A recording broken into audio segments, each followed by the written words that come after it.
Viewers, গ্রাম বাংলার YouTube চ্যানেলে আপনাদেরকে স্বাগতম।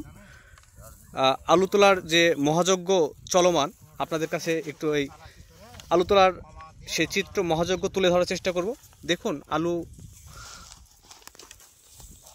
তোলার সময় আলুগুলোকে কিভাবে সনাতন পদ্ধতিতে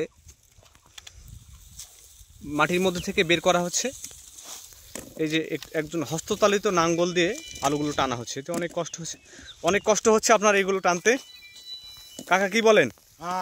হাত দিয়ে টানতে অনেক কষ্ট হচ্ছে। হ্যাঁ, তাহলে আমরা গরু যেগুলো না, তাদের গরুর তো অনেক কষ্ট হয়। তাহলে এই যে এইভাবে নাঙ্গল দিয়ে টানা হচ্ছে, তারপরে এগুলোকে আলুগুলোকে ডালিতে নেওয়া হচ্ছে, বেছে নেওয়া হচ্ছে।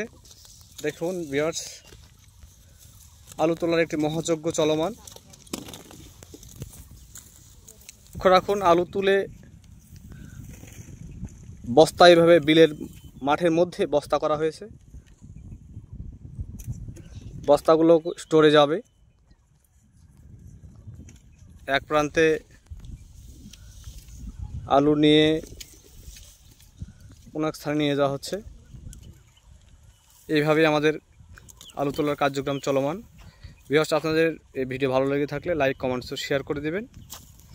সে সাথে গ্রাম বাংলা ইউটিউব চ্যানেল সাবস্ক্রাইব করে দেবেন। যারা এখন পর্যন্ত আলু কিভাবে করে, আলু কিভাবে তুলে দেখেননি, তারা দেখে নিন আলু তোলার পদ্ধতি। দেখুন,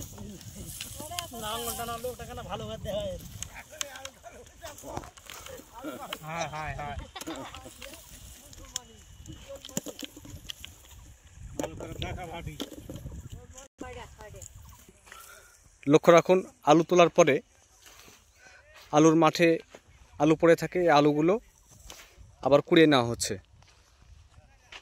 এক কথায় আলু কোনো মাঠে পড়ে থাকে না। বিরাট লক্ষ্য রাখুন, আলু তোলা শেষ, সে সাথে আমাদের আলু তোলা কর্মযজ্ঞ শেষ। এখানে আবার ধান লাগানোর প্রস্তুতি শুরু। দেখব একটি আধুনিক যন্ত্র। এই যন্ত্র অনেকেই দেখেছি আমরা। সনাতন পদ্ধতি শেষ, আধুনিক যন্ত্র এসেছে। আমরা খুব স্বল্প সময়ে আমাদের সব কাজ করতে পারি। ভিউয়ার্স, এই যন্ত্রগুলো যারা দেখেনি তারা দেখবেন। সেই সাথে আমি আবারও বিনীতভাবে অনুরোধ করব, যারা চ্যানেলটি সাবস্ক্রাইব করেনি তারা একটু চ্যানেলটি সাবস্ক্রাইব করে দেবেন।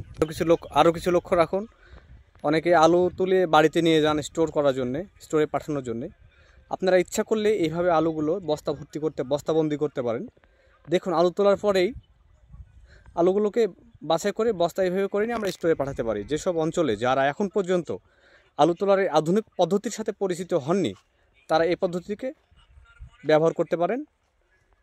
ভিউয়ার্স, যদি আমার এই ভিডিও কোনো আপনাদের উপকারে আসে, যদি মনে করেন যে এগুলো উপকারী ভিডিও, আমি আসলে আপনাদেরকে কোনো না কোনোভাবে কোনো বার্তা দিয়ে থাকি। যদি ভিডিওটি ভালো লেগে থাকে তাহলে লাইক, কমেন্ট, শেয়ার করে দেবেন। সে সাথে আমি আবারও বিনীতভাবে অনুরোধ করব, ভিডিওটি একটু বড় হয়ে গেলে সাবস্ক্রাইব করে দেবেন।